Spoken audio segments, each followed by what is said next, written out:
Последняя рисунка у нас спорт, аirsoft или страйкбол. Как скажешь, так хорошо, но армия у них очень быстро растет и на Литве.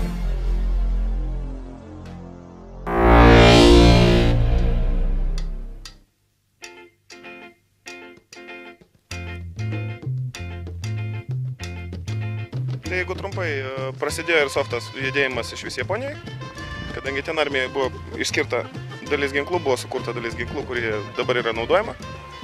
Pirmoji firma Tokio Marui. Vienu žodžiu, iš pradžių su tais ginklais treniruodavos tikra armija, paskiau prasidėjo entuziastų judėjimas, prasidėjo tokie šaudimai kaip pas mus dabar.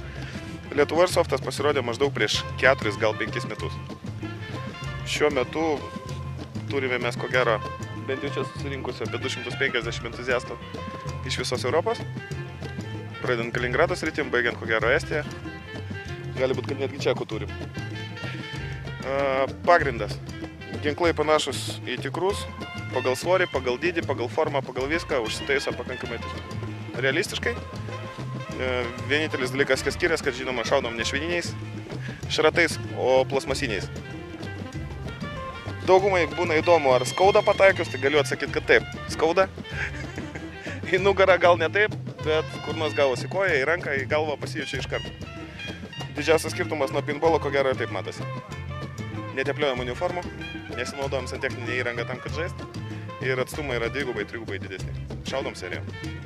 Pirmoji parduotuvė Airsofto ir buvo www. Airsoftas.lt elektroninė parduotuvė.